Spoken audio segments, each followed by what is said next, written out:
Check, check, check. All right, 5, 4, 3, 2. Wait, hold on, Shane. Let me get my fucking dog. Hear that little motherfucker?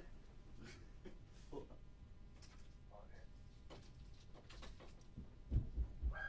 No, no.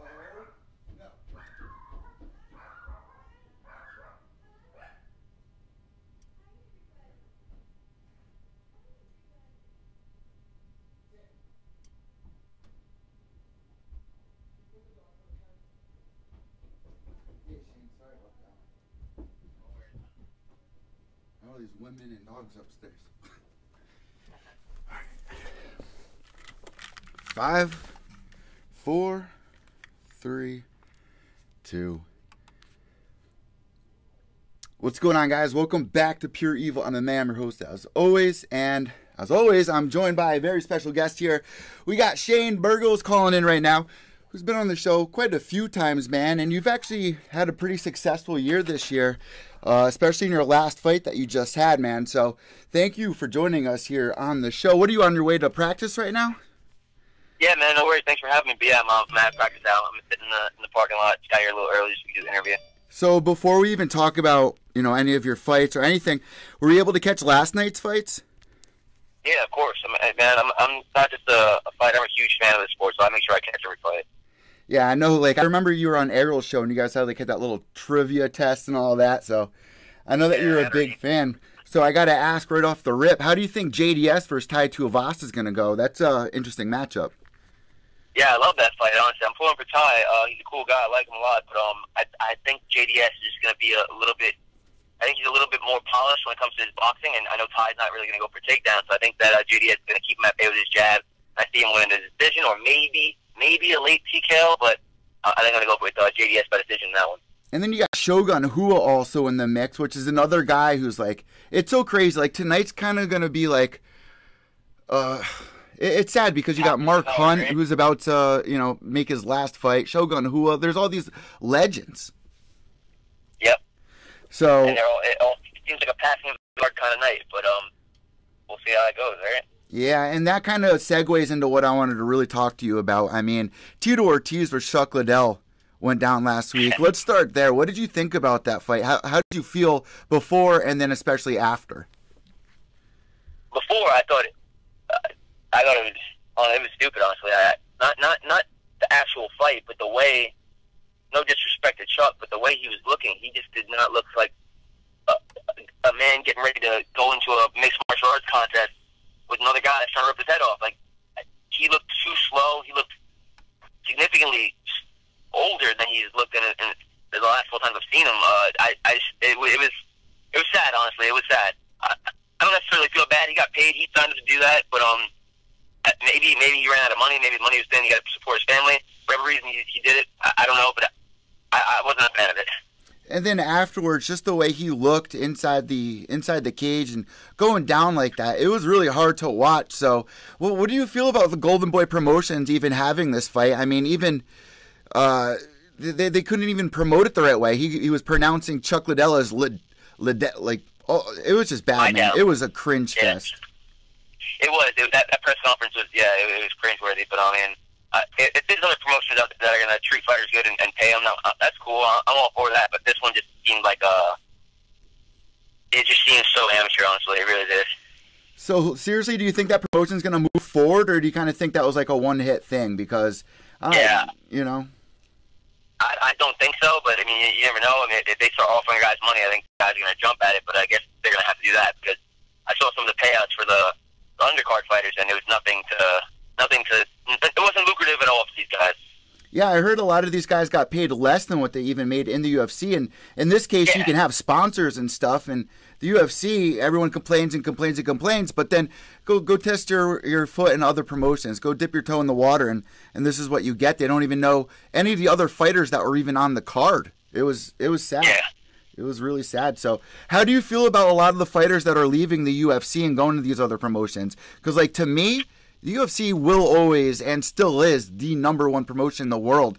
I understand, people, they have their issues, but at the end of the day, when people think about MMA, they think about the UFC. Yeah, 100%. But I love it. I feel like competition is healthy. It kind of reminds you of finally getting like Bellator's really getting up there, and ONE FC is making big moves, and they're really making strides to try to be that #2 promotion. But I love that competition. Obviously, UFC is always going to be #1, but it's like WWF back in the day, so WWF versus WCW. Remember that? Yeah. Yep. And you like that healthy competition between the two organizations. It's good. It's good for the fighters, which is obviously I'm a fighter, so I care about our well-being more than anybody. So I feel like competition is great, and I want more promotions to grow even bigger. So obviously I'm in the UFC, and I want UFC to be #1. I only want to be in the UFC, but I like these other organizations doing big things. It is nice to see that happen, but like if you're a young and upcoming fighter, Bellator had a great year. ONE FC signed a lot of great guys, but I feel like at the end of the day, UFC is where people still want to fight for. Like if you're a young up-and-coming guy and Bellator offers you, a 3-fight contract or something, would you rather go to Bellator and build your career or UFC? Like it's always going to be the UFC. Yeah, it's always the UFC because the first thing you think about MMA, you think of UFC. Like people still think UFC is a sport. They don't realize that it's just the name of the organization. But so I think every fighter up and coming wants to be in the UFC. But sometimes you get that Bellator call when you're only 3-0, 2-0, and they get excited. They jump on it and they pull the trigger a little too soon, maybe.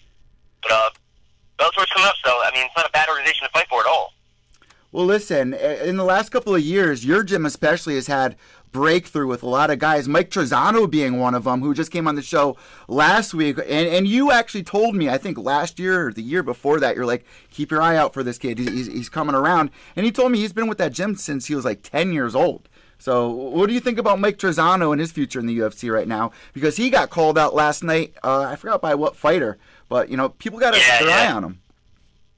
I think highly of him. He's one of my main training partners. I train with that dude.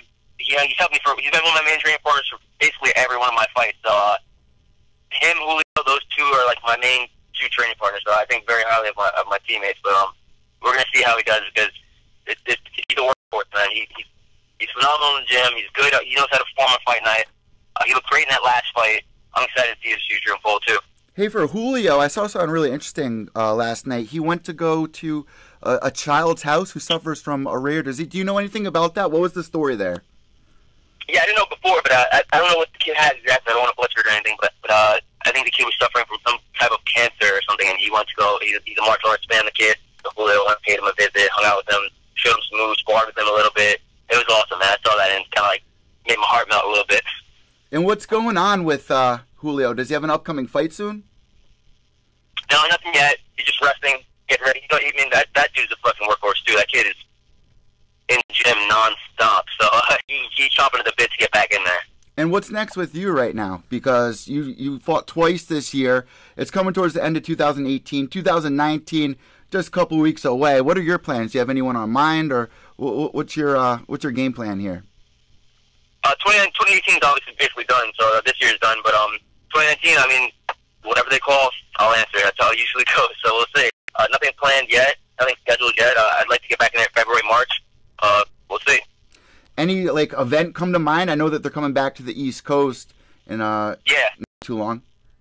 Yeah, they're going to Brooklyn January 19th. That'd be an awesome card to be on. I mean, I've fought 5 times in the UFC already, and every single fight I've been able to drive to. So that's been really nice. But March 2nd, I see that they're going to Vegas. But I love Vegas. I've been there about 10 times already for vacation alone. So if they want to send me to Vegas, I'll be more than happy to oblige. So you got 5 fights in the UFC. You're 4-1 right now. Would you ever want to have that rematch with Calvin? Of course, man. Of course. Who wouldn't want to have a rematch with somebody that beat them? 100%. I would take that fight in a heartbeat. No disrespect to him. He's a cool guy. I like him a lot. But of course, I would love to avenge that loss. How did you feel? I know that you got to go to practice in a couple of minutes, but how did you feel after that fight, and did it motivate you? Did it really light a fire underneath you? Like, what did you learn in that fight? I didn't really learn anything. It wasn't like I got caught, man. I got fucking caught. It wasn't like a learning lesson, but it made me fucking starving. I was hungry. I had like a 6-month training camp for that last fight with Kurt because I thought I was going to fight in July, then I thought I was going to fight in beginning of September with Jimmy, and then they finally gave me a November fight. So I was training for so long for that fight, but it felt like it was quick because I was so fucking hungry to get back in there. It definitely lit a fire in the mass. Like, it's such a corny thing to say, like losses make you hungry, but losses get used to it, and I've only won. I mean, even in my amateur career, I've just been winning every fight. So losing that fight and then having a long layoff, I never wanted to win more than I wanted to win in my last fight. And, man, you were a huge favorite going into that fight. And Kurt Hallbro, man, he had a great little run. I think he was on Dana White's Tuesday Night Contender Series getting a win or something like that. But that was a really intense matchup. I mean, going in there, getting that win, I mean, what did that feel like? How did you celebrate that win? Yeah, man, that dude, I did not sleep on him at all. I took him very seriously. I knew that dude was going to just be a pushover. Even though I hate the odds, man. They kind of fuck with you sometimes. You look at him and you think, oh, I'm a huge favorite. That doesn't mean shit. It really doesn't mean shit. That dude is a tough SOB, honestly. If you look at all his fights, even in the UFC, he's only fought tough guys. Outside the UFC, he's only fought tough guys. I think he was 18-5 with a stacked record. So I took him extremely serious. I did not sleep on him at all, and I even told him that, like, I hope he gets another shot in the UFC for sure. I got 2 more questions for you before we let you go. What's going on with our boy Jimmy? What's his game plan?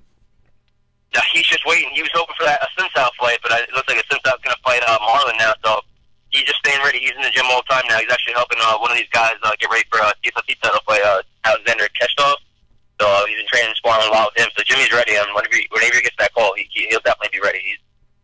He has no fight lined up, and the kid's training, doing sprints, everything like he's getting ready for one. Man, honestly, I thought the Sunsao fight with Marlon is a bad idea for him. Do you think Marlon beats him this time around? I don't know. It's a 5-round fight now, so anything can happen. They both got power. They're both well-rounded. So the first fight was close. So honestly, the second fight, I don't see it being much different. I think the second fight will be close too. But Marlon's got those head kicks. I mean, if he lands one of those, I think he could definitely beat a Sunsao with that. Who would I lean towards? I would slightly lean towards the Sunsao, but I'm not going to sleep on Marlon in that fight at all. Man, I feel bad for a Sunsao. At the end of the day, it feels like he gets win after win after win, but he's always undermined. Yeah. Do you think he gets the title shot if he gets his win or no? I'd feel terrible if he didn't, but if Jimmy got it ahead of him, I'm cool with that. But yeah, the dude doesn't really get his respect. He's one of the best 35ers in the world. He's been one of the best for a long time, but for some reason, I guess his style or I don't know, his name just isn't very big, so it's a rough stretch for him. But I mean, maybe that could light a fire in his ass. Maybe take some of these guys out and put a statement on them, right? Yeah, I hope so, man, because he's known as like a guy that goes to decisions a lot, and I feel like that's been holding him back. So he's got wins over TJ, and it's just he deserves the shot. Which gets me to my last question for you. Last night you were watching the fights. I was checking out your Twitter, and you seemed really impressed with Usman's performance. Do you think he's deserving of the title shot? I clearly see that's what you said there, but do you think he'll get it? Do I think he'll get it? I mean, based off of what Dana was saying yesterday, I don't know if you saw the post-fight press conference with Dana. Dana sounded like he wanted to see Usman versus Woodley more than he wanted to see Covington versus Woodley. So, I mean, I think so. But if you look at Covington and Usman, they both just fought RDA. RDA and Covington fight, I thought it was a lot closer than the Usman and RDA fight. I think RDA is a phenomenal fighter. One of my favorite guys at 55. And at 70, he was looking good too. But I think Usman outclassed him, man. Like, I was really blown away by his performance. I know one of the judges scored it 48-47, which means they gave RDA 2 rounds, but I don't even know how you can justify that. I had it clean cut every single round for Usman. And what do you think about Ponzinibbio? I mean, he's somebody that's still just in the top 10, but he's on like an 8-fight winning streak or something like that. Would you be down to see him fight Usman next or Colby Covington? Yeah, that's cool. I think give Usman Woodley and then give Covington Ponzinibbio. But aside from that, don't forget, Damian Maia's got a tough test on his hands. He's fighting my boy Lyman Good. So once Lyman Good gets that win, he'll be right in the mix with those guys too. Shane, I want to thank you so much for joining me here again on Pure Evil MMA. It's always a pleasure. We're looking forward to what's coming next with you. I know that it's the end of the year. I know that you are anxious to get back in there. You got a bunch of killers at Tiger Schulman's, and we want to wish you all a happy holiday and a blessed training camp for your upcoming fights. So thank you so much, Shane. Thank you, man. No problem. Thanks for having me. If there's anything you want to get on the table, shout-outs, anything at all, the floor is all yours. Shout out to my team Tiger Schulman's, man. All my sponsors, all my supporters, all my fans, thank you guys, my family. But yeah, again, shout out to my team. Without my team, I wouldn't be here. But thanks for having me, man. I appreciate it. All right, man. We'll talk soon. Have a good one. There you guys go. All right. Hurricane Shane Burgos joining us here on Pure Evil MMA. Man, as soon as he called, I was a little out of breath because as soon as he called, the dogs started going crazy. People started visiting upstairs. I was just like, oh my God. Like life, these live streams, anything can happen. So I got to apologize for that if you guys were waiting 40 seconds with no sound, and then I came back on the mic all out of breath and shit. So, but Shane Burgos joining us, man. Another guy from the East Coast, only has one loss on his entire career. 5 fights in the UFC. Always puts on an exciting fight. I was a little surprised he was such a heavy favorite going against Kurt Hallbro. He goes there and gets it done. One of the best submissions of the year. So I'm definitely anxious to see him back in the octagon. In that weight division, man, there's a lot of guys that I'm interested in seeing. And there was so many more questions I had for Shane, but he's about to go into practice at Tiger Schulman's. So we'll catch up with him soon. Probably next person we'll have at Tiger Schulman's will probably be Jimmy Rivera again on the show. But we just interviewed Mike Trezano, who was season 27's Ultimate Fighter winner. And he actually got called out last night. So interesting things going on at Tiger Schulman's. Guys, subscribe down below. I'm Evil Eddie from Pure Evil MMA. You can follow me on Twitter at evil_echo. That's EVIL_ECCO. Also on Pure Evil MMA's Instagram at Pure Evil MMA_. I am going to be doing another live stream in just a little bit to preview tonight's card, because last night we need to recap that. We got some winners for the UFC Pick'em, which we got the Crystal Skull here. And we're going to have to announce the winners of the Crystal Skull. I will be doing that probably about 4 o'clock, I'd say, because my co-host and Ultimate Fighter Season 10's first pick for Team Rashad, James McSweeney, has a fight tonight, or today, in a couple hours, actually, at 3 p.m. here on the East Coast.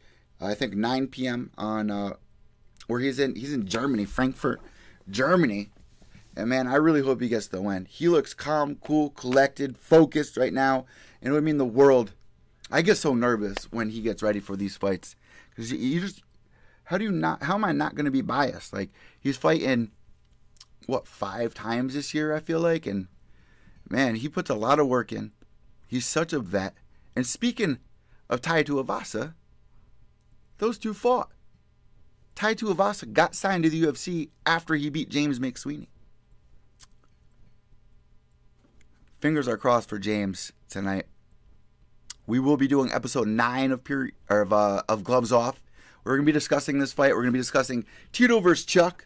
We're going to be breaking down all the latest news. But guys, tonight, I cannot wait to see JDS versus Tai Tuivasa. This is a huge test for Tai. If he can get past JDS, man, I'll be on the Tai Tuivasa train. He's such a big guy and he's so athletic. That's something I love about that kid. So we're going to be previewing that. I'm going to be making my predictions. We're going to be announcing the UFC Pick'em winners for Pure Evil MMA. Other than that, guys, I'm Evil Eddie, Pure Evil MMA. White knuckles to the end. Behave yourselves.